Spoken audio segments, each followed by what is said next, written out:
Presiden yang saya hormati, izinkan saya melaporkan arti pentingnya acara kita hari ini.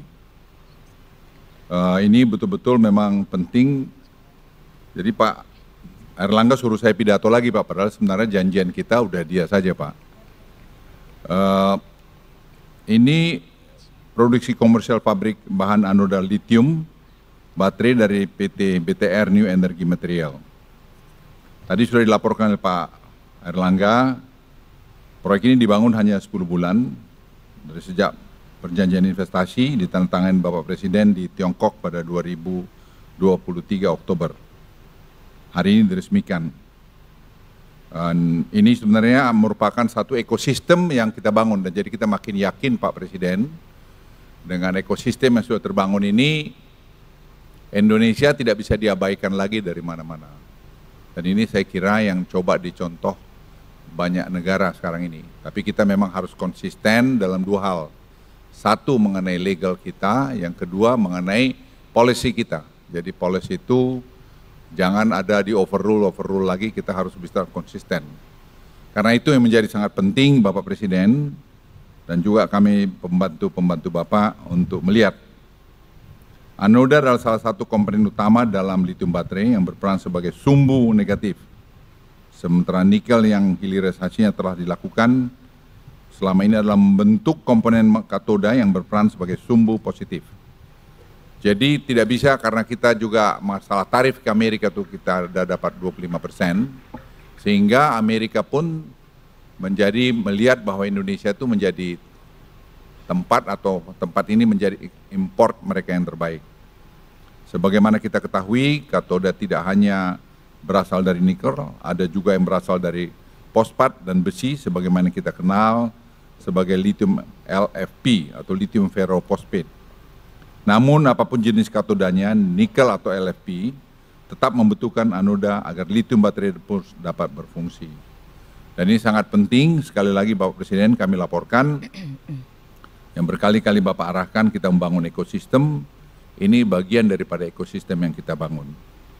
Inilah pentingnya investasi BTR, New Energy Material di Indonesia. Mereka adalah produsen anoda baterai terbesar di dunia dengan teknologi yang paling maju.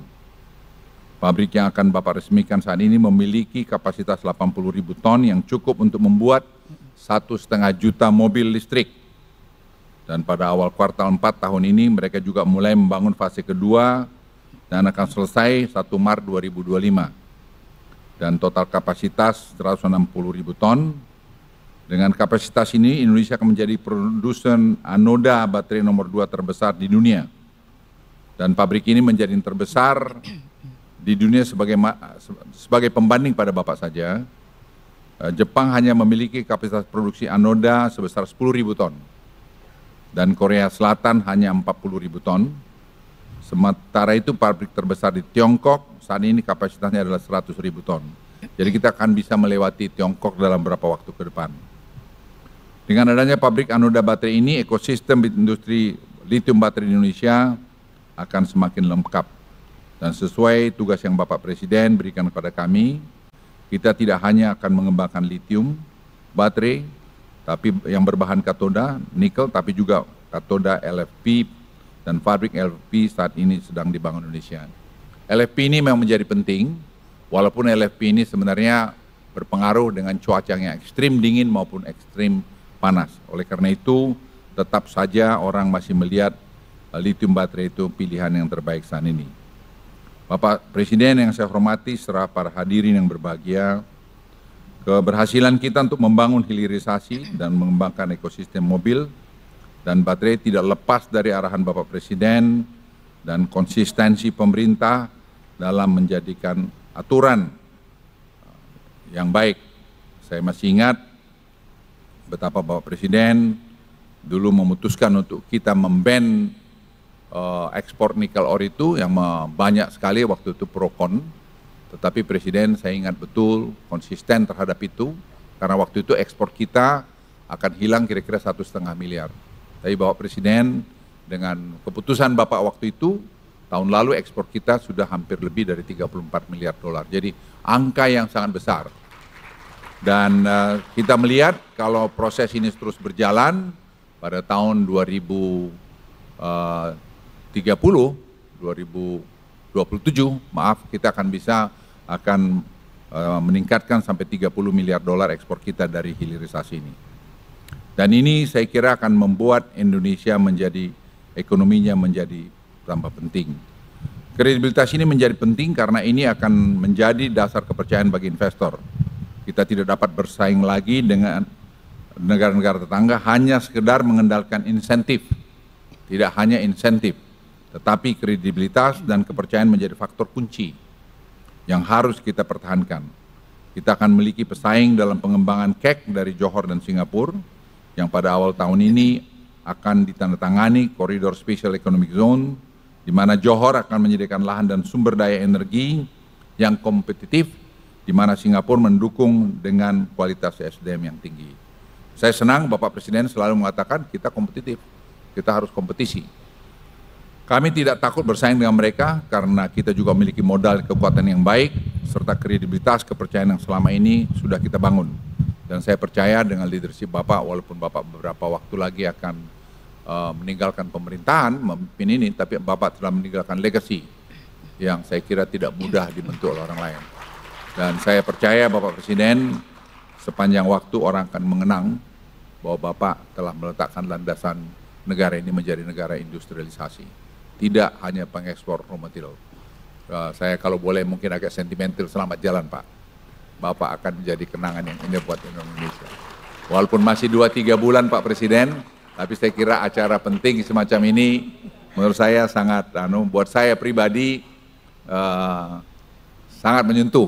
Karena saya ingat Pak, di depan pintu masuk istana di yang belakang, Bapak firm untuk menyangkut kita memban ekspor nikel ore. Dan itu merupakan tantangan, kita kehilangan 1,5 miliar waktu itu.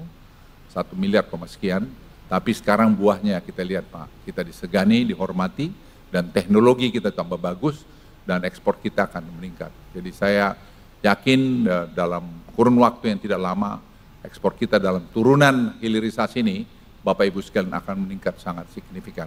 Dan lebih dari itu, tidak ada orang menganggap enteng lagi Indonesia, bahwa Indonesia ini bisa diatur-atur oleh siapapun. Indonesia negara besar, negara yang mempunyai karakter, negara yang bisa mengatakan ya, dan negara yang bisa mengatakan tidak. Oleh karena itu, kita semua pembantu Presiden harus betul-betul mengantar semua, mengawal semua aturan-aturan peraturan ini dengan baik. Kita harus menjaga kredibilitas Bapak Presiden yang sudah dibangun selama 10 tahun. Kita semua pembantunya harus bahu-membahu melakukan ini dan saling mengingatkan untuk kita tidak mengkhianati ketentuan atau kredibilitas yang sudah dibuat Bapak Presiden. Itu Bapak Presiden dari saya, dan saya sekali lagi rasa hormat pada Bapak, karena Bapak telah memimpin kami, paling tidak dari saya sendiri selama 10 tahun yang pernah berada di bawah Bapak, dan masih ada 2-3 bulan ke depan. Tapi saya yakin sekali lagi, hakul yakin bahwa apa yang sudah Bapak letakkan ini akan menjadi landasan buat kita semua. Sekian, terima kasih. Wassalamualaikum warahmatullahi wabarakatuh.